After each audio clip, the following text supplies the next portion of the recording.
Good morning, everybody. How you doing today? I just want to do a quick update on my Intruder. It's just a quick update video.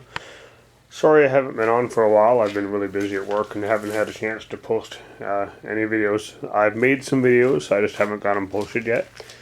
But this is my 1985 Suzuki Intruder 750. You guys have been watching videos on the restoration of it for the past little while. There's not much left to do to it now. I've got a video coming up on, I believe, rebuilding the master cylinders, and a couple other ones I haven't had a chance to post yet. Like I said, I've been busy with work, so.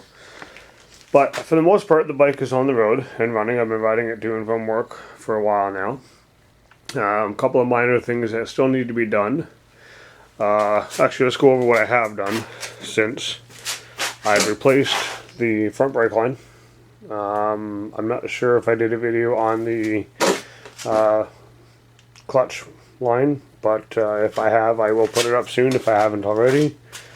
Other than that, I think I put a new speedometer on it as well. My other speedometer didn't have the trip odometer on it, so I replaced it with a 2001 model.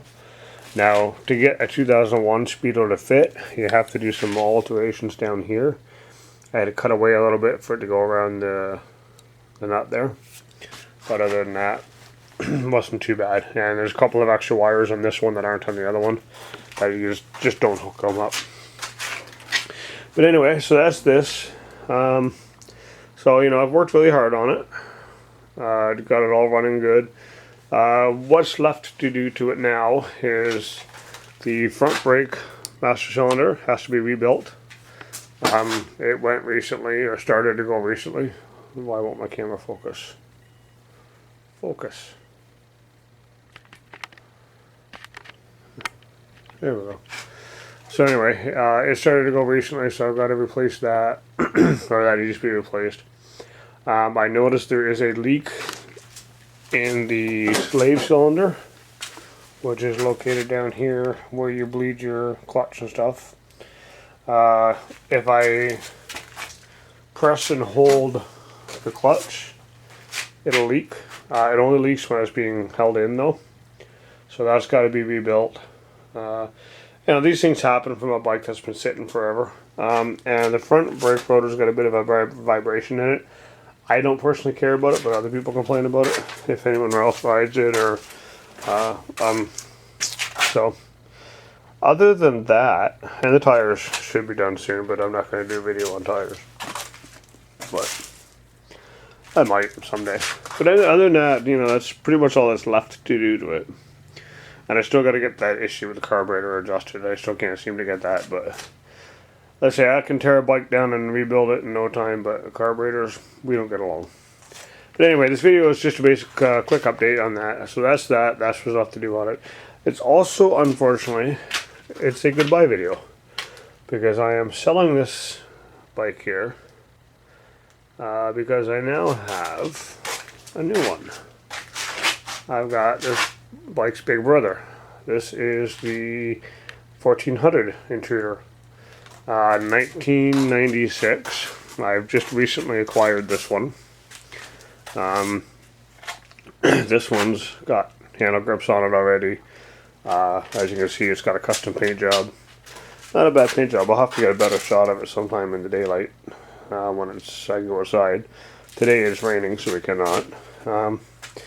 So soon you'll see some videos up on this bike. Some maintenance videos, some riding videos. A couple of things that have changed, not only in the year, but in the size difference, is the brake rotor is on the opposite side. Therefore, the speedo is on the opposite side. This one, the controls are a little more forward on this bike. I don't know if that's the year or the size, but they're a little bit more forward. Still not far enough. I'm going to get forward controls for it eventually. The fender is different. That's the 1400 and 750 difference. This bike's got brand new tires on it. The tires are a bit bigger. On the back anyway. And this bike, because it being a 1400, you can't see it from this side, but it has a, there it is here.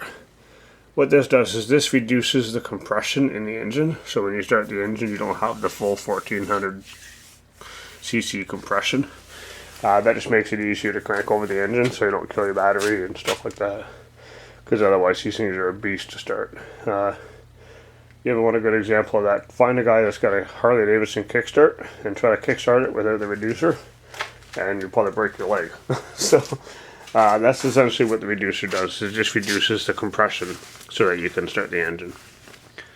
So there's a few differences. This one came with saddlebag brackets, so that's my saddlebags on there now. These ones came with the bike, but I took them off. This one's got the extended backrest. Now that's not an option on the bike, but it's something you can put on eventually. Got that for my wife. So anyway, I'm going to do a quick startup of the bike here. If it'll start. I had issues with it earlier. It floods on me sometimes. So I'm new to it, so I'm still learning how to start it. So this one here, unfortunately, unlike my other one, I got to squeeze the clutch in to start it because it was bypassed on the other one, which I will do on this one too. But I guess I got to turn the key on. Let's give it a shot.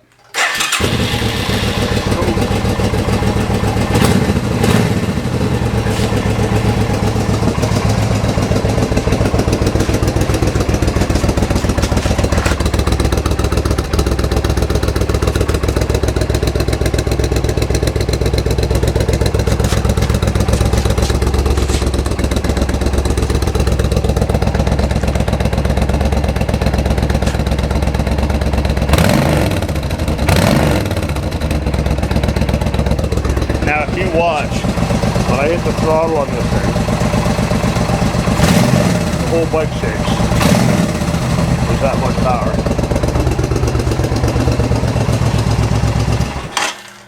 So this thing being the 1400 is literally, I guess not quite literally, but just about double the power of that one. So she's a little squirrely. This one's also got a windshield, my other one didn't have. But anyway, so that's the introduction to my new bike, and this came with the bike, by the way. I don't know if you want to see it or not. There it is, yeah. That came with the bike. So, anyway, so yeah, we'll see you in some future videos for this bike, doing some maintenance and whatnot. First one will be, apparently, a signal light. Forgot I had that off, so I gotta replace that light. And I gotta do spark plugs on it. But yeah, other than that. So anyway, see you in some future videos.